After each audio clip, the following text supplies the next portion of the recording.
Amém, aleluia, irmãos. Louvado seja o Senhor. Compartilhando com os irmãos ontem, nós vimos alguns itens que são muito importantes, irmãos. Nós falamos que a visão, né, que o Senhor nos dá, seja na palavra ou seja na nossa experiência, essa visão é gradativa. É gradativa, tanto na palavra de Deus, quanto nas nossas vidas. O Senhor não dá uma visão plena para cada um de nós de imediato, e nem dá, nós nem temos a condição de termos uma visão plena da economia de Deus e do propósito de Deus. São as nossas experiências individuais que dão a plenitude daquilo que Deus é e daquilo que Deus tem. É no corpo que está a manifestação, a plenitude de Deus, não é verdade? Em Cristo ele tinha plenitude, mas ele dispensou essa plenitude para a igreja. Então, cada membro tem a sua porção, a sua revelação. E quando nós nos reunimos, e quando nós nos congregamos, quando nós somos edificados juntos, aquilo que é total de Deus é manifestado. Não é? Por isso, o Senhor levou os discípulos ali para as bandas de Cesareia de Filipe, e ali foi dado duas revelações importantes. Pedro recebeu a revelação, e ele declarou aquela sua revelação, e Jesus confirmou que ele tinha recebido a revelação do Pai, de que o Cristo era o Filho do Deus vivo. Mas Cristo, ele ampliou a revelação de Pedro, dizendo que Pedro era uma pedra, e que Jesus tinha uma igreja e que Pedro faria parte dessa edificação sobre ele mesmo, que era a rocha, a pedra fundamental. Então nós vimos a revelação de Cristo e a revelação da igreja. O Senhor ampliou a revelação de Pedro. Mas o Senhor disse que ele tinha uma cruz para carregar. E que aqueles que queriam segui-lo tinham que carregar a sua cruz. Lá em Lucas fala que dia a dia carregar, tome a sua cruz e siga-me. E o Senhor disse, olha, eu tenho uma cruz para tomar. E é importante que eu vá, é necessário, né? O irmão compartilhou aqui, né? Se ele não tivesse essa visão clara, se ele não tivesse esse propósito claro, diante de tudo que ele passou, ele poderia retroceder.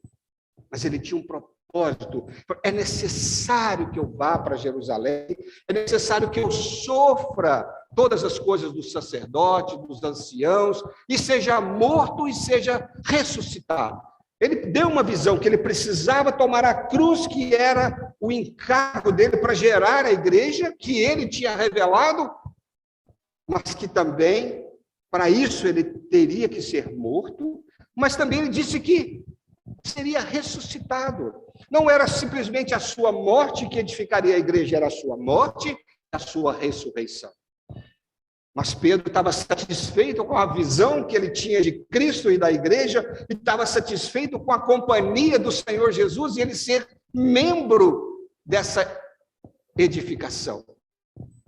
E aí, Pedro, na sua naturalidade, no seu amor natural, no seu cuidado natural para com o Senhor, fala, Senhor, isso de modo algum te acontecerá. Aí o Senhor disse para Pedro, arreda, Satanás.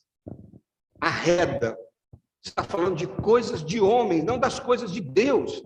Eu vim para fazer a vontade do Pai, de Deus. Você está falando de coisas humanas, naturais, Pedro.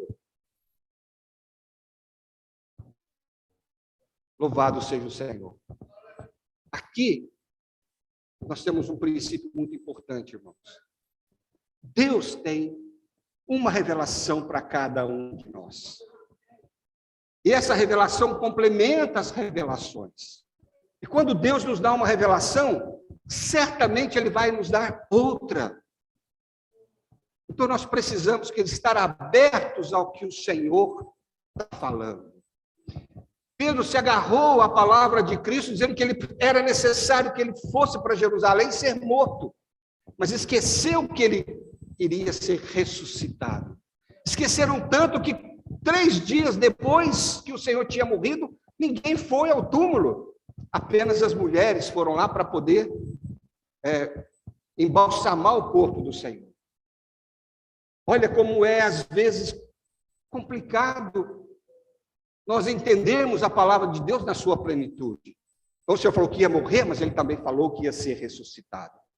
Então, precisamos absorver a palavra de Deus como um todo. Pedir ao Senhor revelação da palavra. Para quê? Para que nós não sejamos, na verdade, uma pedra de tropeço. Olha que o Senhor falou, tu és Pedro, e sobre essa rocha eu vou edificar a minha igreja. Você é uma pedra de edificação. Agora Ele está falando para arreda Satanás, você é pedra de tropeço. Olha, então, que na igreja, irmãos, nós sejamos pedras de edificação. Se nós não recebemos a revelação, se o irmão recebeu, se um outro, até mesmo um outro grupo recebeu uma revelação do Senhor, o Senhor não está limitado à igreja em Uberaba, Deus não está limitado a um grupo de pessoas, Deus tem um corpo nessa terra. É evidente que o Senhor revela para quem está com o coração aberto. O Senhor levou esses discípulos lá, porque o Senhor queria dar uma revelação para eles. Eram pessoas íntimas do Senhor. Então nós precisamos ser íntimos do Senhor para recebermos revelação do Senhor. Receber uma revelação completa. Então nós precisamos pedir ao Senhor uma revelação completa para que nós não sejamos, com as nossas atitudes, os nossos conceitos, as nossas palavras e as nossas opiniões, sermos pedra de tropeço, mas sermos pedras de edificação. Diante de uma palavra, irmãos, que nós recebemos, diante de algo novo que o Senhor está falando, precisamos ponderar.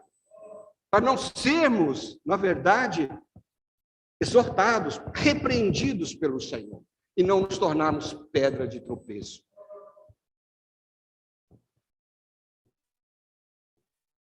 A edificação da igreja, ela é, sobretudo, quando nós tomamos a cruz. A glória do Senhor, ela vem para a igreja e vem sobre nós quando nós fazemos a vontade de Deus.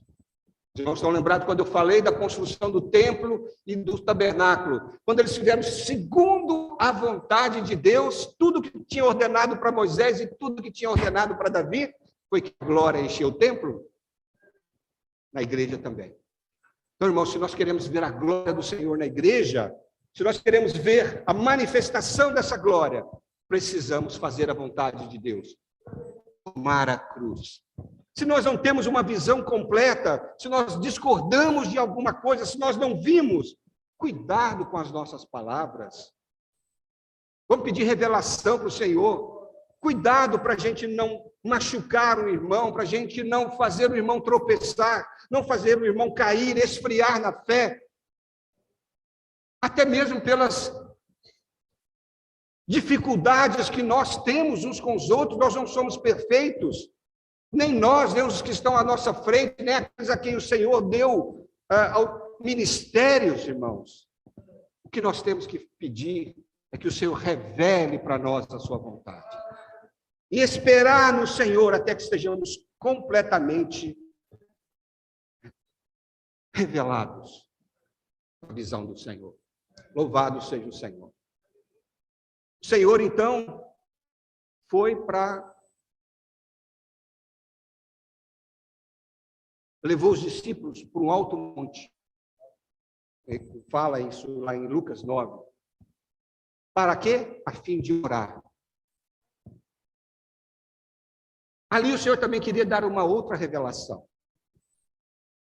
Quando eles estavam lá orando, apareceram Moisés e apareceu Elias, falando com o Senhor das coisas que o Senhor sofreria, ou daquilo que ele tinha que fazer em Jerusalém, isso é, ir tomar a sua cruz, fazer a vontade de Deus, era executar, era dar um ponto final na obra da redenção. Então foi necessário que Deus mandasse Moisés e Elias, que era a lei, ou a lei que é Moisés e Elias, os profetas. Para quê? Para descortinar novamente a visão dos discípulos. Eles que estavam tão apegados a Moisés, à lei de Moisés e aos profetas.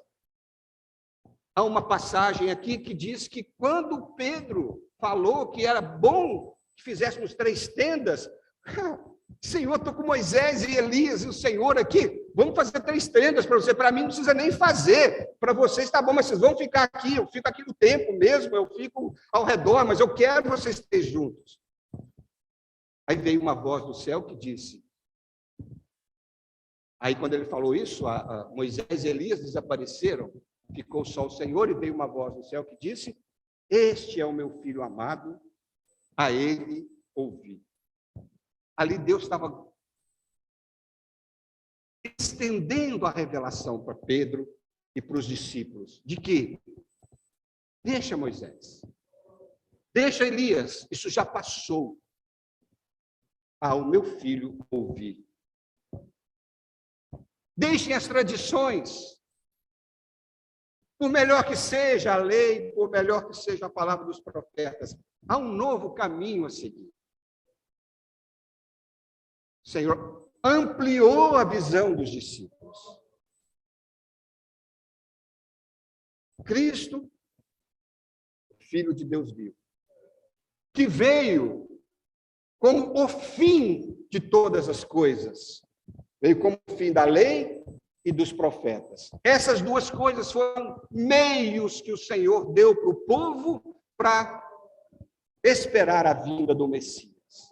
Agora deveriam depender totalmente, não ficarem ligados a Moisés, como ficaram os sacerdotes que não aceitaram ao Senhor Jesus, como ficaram toda a nação de Israel que não aceitou porque ainda estavam presos às suas tradições. Mas Deus queria limpar o coração dos discípulos. Louvado seja o Senhor. O meu filho ouvi. Este é o meu filho amado, a ele ouvi. Então, irmãos, o Senhor sempre na sua vida e na minha vida, na vida da igreja, vai fazer revelações diárias para nós. Para que nós possamos seguir só o Senhor, podemos prosseguir com o Senhor. Pense, irmãos, o que eu estou falando. O Senhor nos dá revelações gradativas na nossa vida. Às vezes, uma experiência que um outro irmão já passou e você não sabe, você vai vivê-la. E, de repente, você consegue, na comunhão, perceber que aquilo que Deus está te mostrando é real. Louvado seja o Senhor. A revelação, ela é gradativa, tanto na palavra. Nós vimos em Salmo, em Salmo 20, nós lemos Salmo 24, né? Em Salmo 22, fala de Jesus como bom pastor. Algumas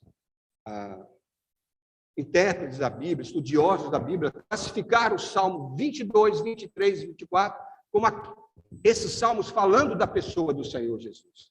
E o Salmo 22, ele fala de Jesus como bom pastor, que é o Salmo da cruz. O Salmo da cruz, o bom pastor é aquele que dá a vida pelas ovelhas. Então, esse Salmo 22 falando, ele é o Salmo da cruz. No Salmo 23, ele fala que é o Salmo do grande pastor, que é o Salmo 23, que nós sabemos, o Senhor é meu pastor, nada me faltará, não é? E ele é o Salmo do cajado. Tinha a cruz para dar a vida por nós. Esse cajado que se tornou o nosso bom pastor, que cuida de nós diariamente. E no Salmo 24, ele fala do supremo pastor. É aquele que é o Salmo da coroa, que é aquele que voltará em glória. Hoje nós estamos vivendo, né, esse Jesus como nosso bom pastor. Vislumbramos a sua glória que virá, porque um dia ele foi até a cruz como o bom pastor, cuida de nós como esse grande pastor que nos supre em todas as coisas, mas um dia ele voltará como o soberano e o supremo pastor. Louvado seja o Senhor. Então, isso é uma revelação gradativa da Escritura, irmãos. Ele foi à cruz para nos dar vida, ele é aquele que tem o seu cajado na mão, que cuida de nós como as suas ovelhas e nos dá e nos supre com tudo, mas ele é aquele que um dia voltará como supremo pastor para poder reger todas as nações. Louvado seja o Senhor. Irmãos, e o Senhor só, vamos dizer assim, só pôde estar na glória e só voltará em glória, irmãos, porque ele tinha um caminho a prosseguir, a perseguir, que era o caminho da cruz. Ele sabia que Jerusalém era o seu lugar final. Eu não me lembro qual versículo aqui que eu procuro, que fala que quando ele chegou na aldeia, eles não o receberam porque a sua face, o seu rosto era de alguém que decisivamente ia para Jerusalém. Eu não sei como é isso. Como que eles não aceitaram Jesus na aldeia? Porque era alguém que tinha no seu rosto a intrépida decisão de ir para Jerusalém. Era tal a sua figura, tal os seus atos. Os irmãos conseguem entender? Eu não sei como isso foi expressado para que as pessoas daquela aldeia pudessem não aceitar Jesus com eles. Qual era a sua convicção? Qual era o seu encargo de tomar a cruz? Então, mostra, irmãos, que a cruz que o Senhor tomou foi o motivo da sua glória. E o Senhor, hoje, nós somos os seguidores do Cordeiro. Ele disse que se alguém quiser vir após mim, negue-se a si mesmo, tome a sua cruz e siga-me. Nós só podemos edificar a igreja tomando a cruz, seguindo o Senhor, indo para o trono da graça. Tomar a cruz é dizer, Senhor, eu quero fazer a sua vontade. Tomar a cruz é fazer a vontade. Essa era a vontade do Pai, e o Filho tomou a cruz como sendo a vontade do Pai. Por isso ele foi glorificado e vai voltar em glória, não como o Cordeiro, mas como o Rei dos Reis. E nós, irmãos, seguindo ao Senhor, nós que tomamos a cruz, nós que, como lá em Apocalipse 12 diz que eles venceram a Satanás por causa do sangue do Cordeiro, aquele Cordeiro que lá do Salmo 22 deu a vida por nós.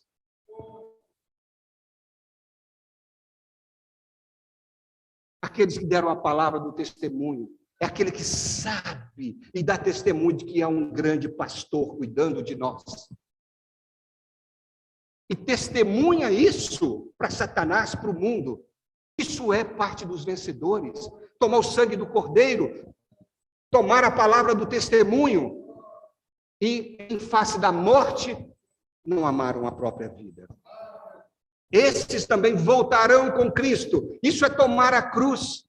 Voltarão com Cristo para reinar os 1000 anos. São os vencedores. Então, irmãos, a nossa glória está em tomar a cruz dia a dia. E a cruz, irmãos, não é para sofrimento. Isso é coisa de religiões hinduístas, de sofrer para poder ser aperfeiçoado. Não é isso. Tomar a cruz, muitas vezes dói em nós, mas quando nós passamos pela cruz, há um resultado. Nós morremos, mas nós não permanecemos à morte. Há a ressurreição. Toda vez que nós tomamos a cruz do Senhor para fazer a vontade dele, nós morremos, a nossa vida da alma, o nosso ego morre, mas nós somos ressuscitados do nosso espírito. A vida de Deus brota em nós. Por quê? Porque para tomar a cruz, nós buscamos a graça de Deus, a presença de Deus, a vida de Deus. Ninguém vai para a cruz sozinho, nem o Senhor Jesus foi para a cruz sozinho, com a sua força natural. Antes de ir para a cruz, ele foi para o Getsêmani, e ali orou, e ali foram derramadas gotas como sangue. Por que ele foi para lá? Para buscar ao Pai, para buscar a graça de Deus. Para o Pai, se possível, passe de mim esse cálice. Quantas vezes na nossa vida nós não queremos tomar o cálice que nos é dado? Nós temos o direito de, Senhor, passa, se for possível, passa. É difícil demais. O Senhor Jesus não era simplesmente Deus, ele era homem também. Por isso ele foi lá no Getsêmani. Ele chamou os seus discípulos para estar lá com ele. Ora comigo. Achou-os dormindo, ora comigo. Ó, vigiar e orar, porque o espírito está pronto, mas a carne é fraca. Vamos orar. Quantas vezes, irmãos, precisamos tomar a cruz e nós não conseguimos, e nós achamos que nós não podemos. Mas o Senhor disse, o trono da graça está aberto. Vinde buscar socorro para essa ocasião oportuna. Oh, Senhor, irmãos, isso é maravilhoso, irmãos. Saber que o Senhor quer nos conduzir à glória. Mas antes da glória, antes da ressurreição final, há a cruz. Louvado seja o Senhor. Irmãos, isso foi tão importante para o Senhor. Quando eu falei que o Senhor não pôde ir para a glória sem passar pela cruz, é porque essa era a vontade do Pai. E toda vez que o Senhor Jesus escolheu a cruz, o Pai falou dos céus. Quando foi que o Senhor falou dos céus? Quando foi que você ouviu uma voz do céu? Ou às vezes que nós ouvimos a voz do céu? Quando o Senhor Jesus foi batizado. Não foi? Os céus se abriram e ouviu-se uma voz que dizia, este é o meu filho amado. O que tem a ver batismo? O batismo era o início do ministério do Senhor, e o ministério do Senhor era ir para a cruz para poder gerar a igreja. Era assim, olha, eu estou aqui sendo batizado porque eu estou me oferecendo, eu estou me disponibilizando para fazer a vontade do Pai, para ir para a cruz. Então, quando o Senhor foi batizado, ele foi exaltado pelo Pai, foi glorificado, deu testemunho, esse é o meu filho amado, em quem tenho todo prazer. O Senhor declarou para os céus que aquele homem que estava escolhendo a cruz era o seu filho que estava pronto para fazer a sua vontade. Outra vez que o Senhor também falou dos céus e abriu os céus e falou, foi aqui no Monte da Transfiguração. Não é? Ele disse, esse é o meu filho amado, a ele ouvi. O que tem a ver com a cruz ali naquele momento? Irmãos, o reino veio. Moisés veio. Deus guardou o corpo de Moisés. Deus guardou Elias. E eles vieram em glória. Irmãos, e o Senhor estava em glória. Talvez aquela tentação de dizer, puxa, o que eu estou fazendo aqui? Nessa terra? Olha, Moisés, Elias em glória, eu quero voltar para a glória do Pai. Tanto sofrimento, tanto escárnio. Irmãos, não esquecemos, o Senhor Jesus era um homem. Mas ele escolheu a vontade do Pai. Ele rejeitou. A palavra de Deus diz, eu estou inferindo isso, irmãos, mas pensa bem. Que tentação até, vamos dizer tentação até, em querer voltar para a glória do Pai, mas ele sabia para que ele tinha vindo. Louvado seja o Senhor. A terceira vez, e aqui mostra bem, é em João 12, 24. 12, 24.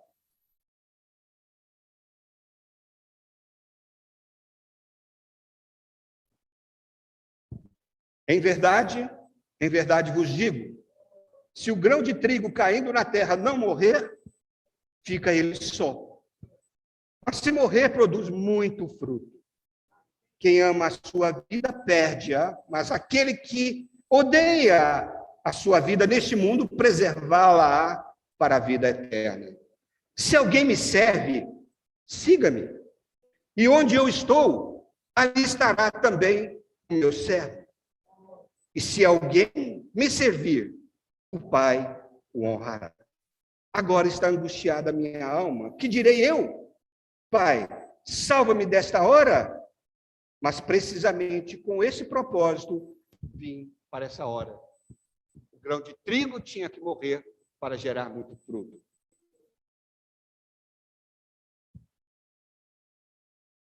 Pai, glorifica o teu nome. Então veio uma voz do céu. Eu já o glorifiquei e ainda o glorificarei. Quando o Senhor Jesus disse que ele era o grão de trigo e que tinha que morrer para gerar muitos frutos, a voz do céu disse: eu já te glorifiquei e te glorificarei. Louvado seja o Senhor. Oh, irmãos, a cruz que o Senhor tomou resultou em glória para ele. O Cordeiro morto na cruz se tornou o Rei dos Reis, que vai voltar em glória para reinar. E o Senhor está dizendo para nós: toma a sua cruz, siga-me. Eu estou conduzindo muitos filhos à glória. Tudo que acontece com vocês é porque eu estou conformando vocês à imagem do meu filho, para que ele não seja o único, mas seja o primogênito, o primeiro dentre muitos irmãos. E aí a gente começa a entender, então, que nada na nossa vida acontece por acaso. Deus tem um propósito para a nossa vida. Deus tem um propósito. Rony, Deus tem um propósito para a sua vida. Aqueles que foram batizados, Deus tem um propósito. Nós não estamos sendo batizados, nós não fomos inseridos para dentro de uma religião, nós somos inseridos para dentro de Deus. E hoje, esse grande pastor que cuida de nós com o seu cajado está nos suprindo com todas as coisas. Está nos conformando com todas as coisas. Nos conformando com Cristo através de todas as coisas. Louvado seja o Senhor. Então, irmãos, são princípios, né, que muito importantes para a nossa vida. Que nós não sejamos pedras de tropeço, mas pedras de edificação. O Senhor revela a cada um, vamos, né, respeitar, né, aquilo que o Senhor deu para um irmão que não deu para mim. Não vamos criticar. Cuidado com as nossas críticas e julgamentos. Isso não edifica a igreja. O que edifica a igreja é nós suportarmos uns aos outros. Suportar não no sentido vamos dizer assim, né, tolerar simplesmente, mas de suporte, de base para as fraquezas, né, de suporte para as nossas deficiências. Isso mostra o amor que Deus dá ao nosso coração. Amém. Louvado seja o Senhor.